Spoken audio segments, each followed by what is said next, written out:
You're listening to Life Inspirations.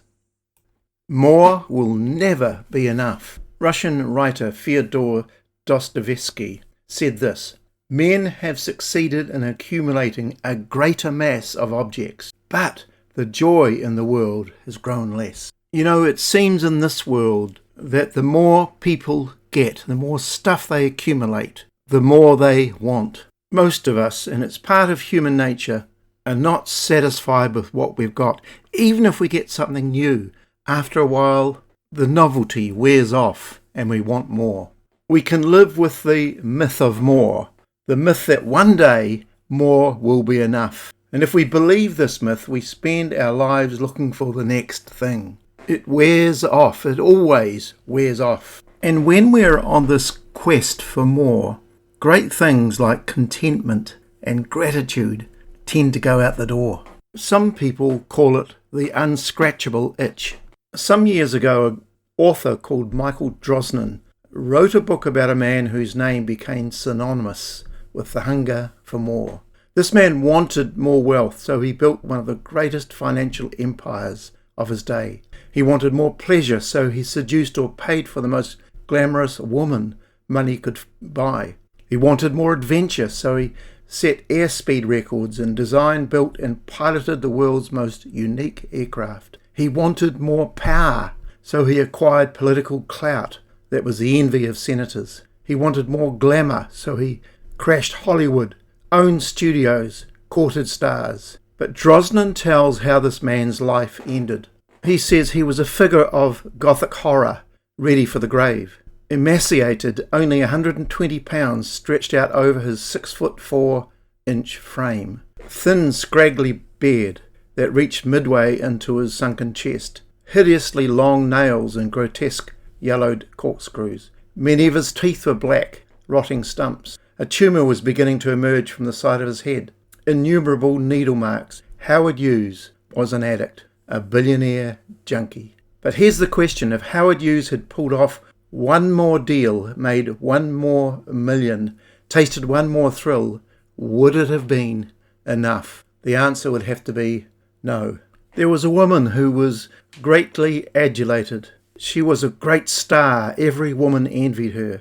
Every man wanted her. She had beauty, money, wealth, and so much fame that over recent years, hundreds of her personal possessions are being auctioned off in Southern California. But Marilyn Monroe died alone, died at her own hand. Here's the question: if she had had one more hit movie, one more magazine cover, one more relationship with a powerful man, would it have been enough? I don't think so. And if you surveyed people, you would find that most people are against materialism. And they did do this extensive survey in America, and 89% of the Americans said that the USA was too materialistic. But by sheer coincidence, almost exactly the same percentage of us said that we wanted even more for ourselves. We don't want to be materialistic, we just want more. Talk about scratching an itch. Perhaps no one got better at it than Solomon. The book of Ecclesiastes is devoted to his search for the next thing. You see, he had wealth, power and abilities that exceeded anyone else alive. The phrase "I devoted myself to" keeps coming up in his book. He writes, "I thought in my heart, come now, I will test you with pleasure to find out what is good." King Solomon threw such lavish parties that one day's food supply for the palace included 30 head of cattle, 100 sheep, 500 bushels of flour and meal, deer, gazelles and exotic poultry. He surrounded himself with beauty, parks, gardens, vineyards and houses. He constructed a palace so magnificent it defied description. Solomon's home took a construction crew of 150,000 men. 13 years to build. Must have been a really nice house. He enjoyed music and collected an orchestra of every known instrument and drafted all the finest singers in his day to serenade him at mealtimes. He accumulated 1,000 wives and concubines. Was he really the smartest guy in the world? And this is what he said: "I denied myself nothing my eyes desired. I refused my heart no pleasure. His earnings were more than 25 tons of gold a year. And get this is what he said. His verdict was this: I turned my head and saw yet another wisp of smoke on its way to nothingness. A solitary person working obsessively late into the night, compulsively greedy for more and more, never bothering to ask, why am I working like a dog, never having any fun? And who cares? He said all man's efforts are for his mouth, yet his appetite is never satisfied. Whoever loves money never has money enough. The smartest guy in the world went down that roadway that you and I would never probably venture, and he concluded that none of it was it. Nothing had brought him lasting soul satisfaction. We are completely satisfied with nothing. And actually, some of the best advertisements appeal to our human tendency to be not completely satisfied. If you're not completely satisfied with blah, blah, blah, give us a call, they would say. So why is this? Maybe it's because we were made for something Earth does not have or offer. In a sense, we're playing a game that we were not designed to be played. There's a name going back centuries for this. It's called hedonism, or sometimes called a hedonic treadmill.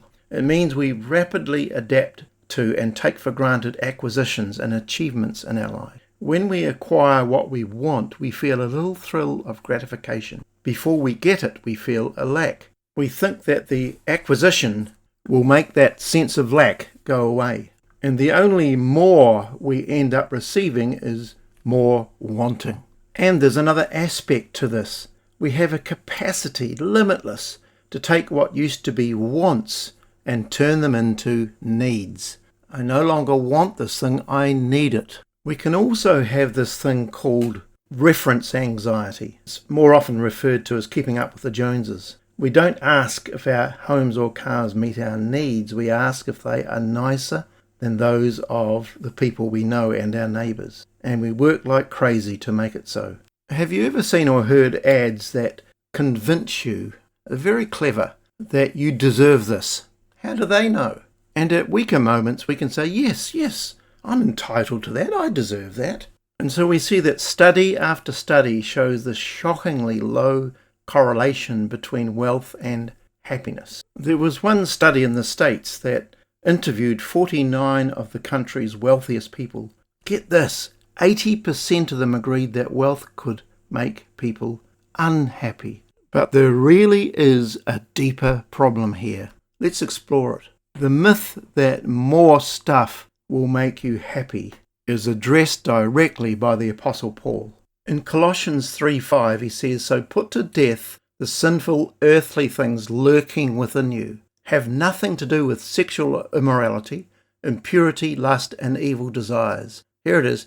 Don't be greedy, for a greedy person is an idolater, worshipping the things of this world. In other words, our problem isn't just that we want more. So you see, we're not just physical stuff. We are spiritual beings. Our deepest hunger is spiritual. We hunger for meaning. We hunger for love. We hunger for redemption. So the condition underneath all my wanting is that what I really want is God, and for creation to be set right by God, beginning with that little piece of creation that is my body and soul. You see, someone says that the rich fool in Jesus' story isn't covetous just because he wants a pleasant retirement. His folly is that he believes the storage of grain, building more barns, solves the problem of his human existence. He worships at the shrine of the bulging barn. And when you look at the millions of mansions worldwide, you have to say that no society has ever had so many people living like Solomon. People are building larger houses right to the boundary. One official in a building company said, "We sell what nobody needs." And that's the world we live in. But the problem of the human heart is we need what nobody sells. So maybe our desires are telling us something. You could say that if we're not completely satisfied with all this world has to offer, perhaps we were made for another world. And you could argue that this line in the Lord's Prayer, your kingdom come, your will be done on earth as it is in heaven, is a yearning for that other place that our stuff just can't satisfy. We are called to contentment, but it doesn't come when we acquire enough, because we never get there. It's a product of the way we think. And I love this. Snoopy was on his doghouse one Thanksgiving, grumbling in his spirit about being stuck with dog food, while all the humans got to be inside with turkey and gravy and cranberries and pumpkin pie. Of course, it could have been worse, he finally reflected. I could have been born a turkey. Actually, that's a great phrase for a lot of the stuff that we have. Imagine getting into your car and you're not overly satisfied with it, but you say to yourself, well, it could be worse. Perhaps people are not quite happy with their house and wanting a new one. Why don't they say, well, it could be worse? I suppose we could look at our spouse and our family and our children and say, well, it could be worse. And all I'm saying in this podcast is that if we're trying to pursue satisfaction by having more, it's like trying to run after the horizon. Why would we ever expect more to be enough? I recall vividly as a young man going on these long treks or walks in the hills, in the mountains, and you couldn't really see past the next hill, and you thought, well, surely we're there, surely we're at the peak of where we want to be going, and we'd get up that hill, but there'd be another hill to climb, and it would seem to be endless. Actually, one day we will get there. We will see God face to face. Then our longings for glory and beauty and love and meaning will be fully realized. Then the restless human race will finally cry out, enough, and God will say, more. God bless you.